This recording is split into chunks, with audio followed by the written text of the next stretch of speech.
Temperatures in 30s and 40s this morning, so you do need the coat first thing this morning. It is a cold, chilly start to the day, but this afternoon, the good news is partly cloudy skies. High temperatures build to the mid-60s, so it will be a beautiful day. We'll talk all about the rain chances expected for your Saturday afternoon and evening coming up in just a little bit. I'll send it back to you. All right, Cheetah, thank you so much. Here's a quick check of traffic. Still just one big issue. We've been talking about this for about half an hour now. North Loop eastbound at Wayside. Accident involving a truck. You can see the flashing lights there. That's the shoulder and the exit ramp that are being impacted, but no major backup. All right, right now we are following breaking news this morning. The search is on for a missing Texas A&M Galveston student. And as we were looking into that story, we learned another student was found dead in a dorm room in an unrelated incident. Our Michelle Choi joining us live now on campus this morning. Michelle, this story has been developing throughout the morning. Yeah, Xavier, it's been a tough morning for students here at Texas A&M Galveston. Let's start with that missing student. University officials tell us right now they can't tell us who that student is or release a description until they get permission from the family. But they can tell us that student remains missing as of this morning. They say crews suspended their search overnight. No word yet on when it'll resume. Multiple agencies were called in to assist, including the U.S. Coast Guard, campus police, as well as Galveston and Texas City Police. We're told they focused on searching the north side of the campus after officials learned the student, who is reportedly a cadet here at the school, hadn't been seen or heard from since Wednesday afternoon. Now, a university spokesperson tells us in a completely unrelated incident, they found a student dead last night in a dorm room here on campus. We're working to learn more about that student as well, but officials say they were a member of class of 23 and again is not connected to that missing student. Just a lot to take in for students waking up this morning to the sad news. University officials say counseling services will be available to them today if needed. Guys. Michelle Choi there with the latest developments from Galveston. And for more information, we're going to be watching this story throughout the day. And as soon as we get that information, we're going to bring you those updates online at KHU.com and the KHU 11 app. Time is 6:34, and we know many of you are looking for ways to get registered for the COVID-19 vaccine. Right now, phone numbers are actually scrolling at the bottom of your screen so you can call your local county for vaccine information. State health officials expect to get another 55,000 doses next week, bringing the state's weekly total up to 385,000. Harris County Judge Lena Hidalgo says demand is still a lot higher than supply. More than 161,000 people have signed up for Harris County's vaccine wait list as of Thursday afternoon. There's no rush to sign up. It's a randomized process. So every time we receive a vaccine shipment, we'll pull out of that pool of applicants randomly, and with 1A prioritized over 1B and older residents prioritized over younger residents. Hidalgo also said state and federal officials have assured her there's enough supply for everyone to get their second dose. All right, grief, anger, and a demand for justice after the violent death of a 2-year-old boy. That tops the days of their big stories. Daria Williams and her boyfriend, Javante Johnson, are charged in the death of her son, known by his family as TJ. Investigators say Johnson beat the boy to death.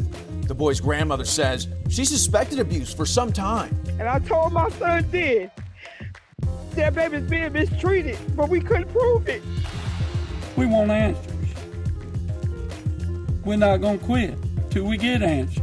The families of a couple killed 2 years ago in a botched police raid are suing HPD. Dennis Tuttle and Regina Nicholas were killed by officers during a drug raid. Several officers were also injured. Houston police are searching for a boarding home worker accused of tying up a senior citizen, ultimately leading to that man's death. 56-year-old John Grant is charged with injury to an elderly person. Witnesses say he tied up Clifton Barber when the 66-year-old disobeyed house rules.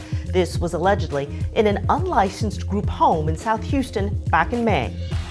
President Joe Biden opening a 30-day sign-up window for Obamacare benefits that will run from February 15th to May 15th. The president also looking at reversing Trump administration health care policies regarding abortion counseling and Medicaid work requirements. Right now, a battle between Wall Street and Main Street is playing out on the stock market. It's getting the attention of lawmakers and is about to get tested by the court system. So first, a quick recap. We know this is complicated. All last year, GameStop struggled. Its stock sold at less than $20 a share. Big Wall Street investors saw an opportunity there. They started shorting the stock, betting that the price would drop. If it did, they make money. If it rose, they take a hit. So betting against GameStop kind of riled up investors in the subreddit Wall Street Bets. So they decided to up the stock price dramatically and create massive losses for those big time investors. Now, a lot of those retail investors, the little guys, they used an app called Robinhood. And yesterday, that app started restricting transactions for stocks like GameStop and AMC. And this is a big deal because more than half of all Robinhood users own at least some GameStop stock, but they couldn't freely trade it. The app's co-founder announced on Twitter last night that buys would be allowed today, but that might be too little too late. Hedge funds are going to accuse the guys on Reddit for manipulating the market, and the guys on Reddit, they're going to accuse Robinhood of manipulating the market, and it's going to be a lot of finger pointing and shouting, and probably it's going to end up in court. Yeah, that's exactly where it's headed. Attorneys filed this class action lawsuit against Robinhood yesterday. I mean, I don't know how you're getting all of this content into such a short period of time. You deserve a raise. Anyway, so the courts are getting involved. Earlier you mentioned lawmakers are wading into this fight as well. Yeah, Xavier, Senator Elizabeth Warren is calling on the SEC and other financial regulators to wake up and do their jobs, saying for years, hedge funds, private equity firms, and wealthy investors treated the stock market like their own personal casino. And a rare moment of unity, however fleeting, between AOC and Ted Cruz. You can read more about this whole exchange on khou.com. But coming up in about 15 minutes, or in about 10 minutes, I should say, we're going to hear from a financial expert about what you can learn from this. Now let's check in with Cheetah for the one thing you need to know. All right, the one thing you need to know, even though we have a dry day today, let's talk about the rain chances that are going to be in place tomorrow afternoon and evening. You'll want your umbrella, about a 40% chance for these scattered showers. We'll talk more about the accumulation coming up in just a little bit. All right, Cheetah, now to the one thing in traffic. And if you're waking up, getting ready to head out the door this morning, still just one big issue. North Loop eastbound at Wayside. Accident there involving the truck. You see the flashing lights, shoulder and exit ramp impacted, but no backup.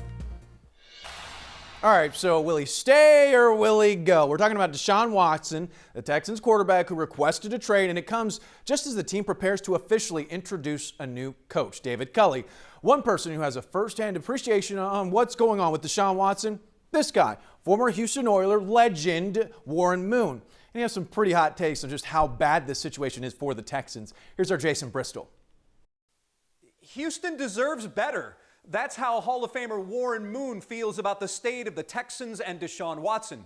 Speaking to our Matt Musil, Warren now offering his advice to Houston superstar. What would your advice be for Deshaun at this point? Well, I think the thing he needs to do now is try and find a trade partner that's going to be best for both sides. And hopefully he'll be looking for a very solid ownership structure, something that he doesn't feel like he has there in Houston. If Deshaun is dealt a city which has cheered for two greats, this number one and that number four will be the real losers in all of this. It's so unfortunate. I feel so bad for the city of Houston and the fans there because they deserve better. Warren, Deshaun among the partners in the Brothers in Arms organization, which provides diversity scholarships in Houston. And how does Warren feel about the time he was eventually traded? Matt's entire interview is on our YouTube page.